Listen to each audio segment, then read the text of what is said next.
Mr. Laghari, if you would, please. Chairman Yoho, Ranking Member Chairman, and members of the committee, let me thank you all for inviting me to this important hearing on U.S.-Pakistan relations. My focus mainly on Sindh province.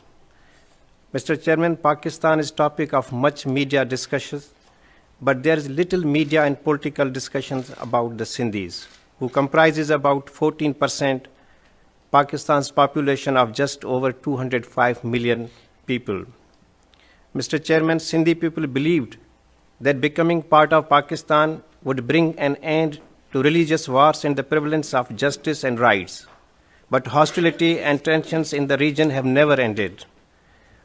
The United States can play a very important role in this region, particularly to bring about the eradication of terrorism and restoration of human rights. Mr. Chairman, Pakistan is a de facto military and state run by its army, Islamic jihadi outfits, and protected and promoted by the army as assets and as an important Pakistani foreign and defense policy tools. Militant Islam is the most powerful weapon of the Pakistani army. Islamic religious organizations have been and will always be their assets. They not only use these religious organizations against India, Bangladesh, and Afghanistan, but also against the United States and Israel. Mr. Chairman, Sindh can be contrasted with Pakistan's military-dominated state. Jihad, Islam, and the army have always been features of the Pakistani state. Sindh's identity has always been peace, tolerance, coexistence, culture, and democracy. Sindh has always been at the forefront of pro-democracy struggles against military dictators in Pakistan. Sindh played leading role in the 1983 movement for the restoration of democracy. Mr. Chairman, Pakistan's official language, Urdu, is the mother tongue of the Indian Muslim migrants, currently only 8% of the total population. The state of Pakistan imposed Urdu as a tool of cultural repression upon the rest of the populations, Sindhis, Baloch, Pashtuns, Punjabis, Saraikis, and other native languages. This was of the reasons for the separation of Bangladesh in 1971.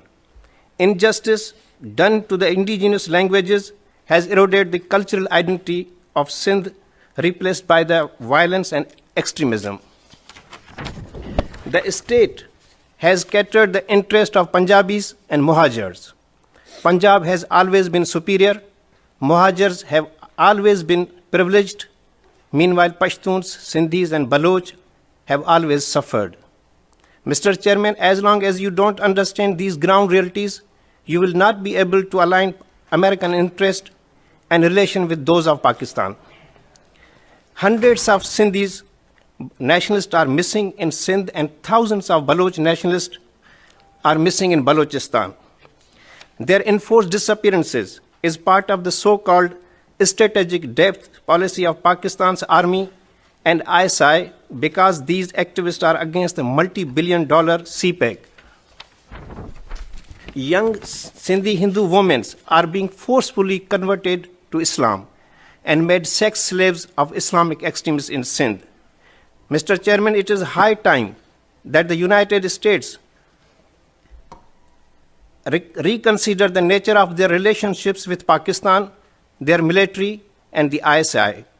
The US should also better its relationship with the pluralistic people of Sindh. I have many recommendations which is already in my full committee, but I want to, one recommendation which is, want to read it here. The Pakistani military and ISI should be held accountable for fraud and abuse of US resources, equipment, and money, which they use to hunt down to anti-jihadi Sindhi and Baloch dissidents instead of going against the jihadi and terrorist groups, including the Hafiz Saeed and Haqqani network. Thank you so much.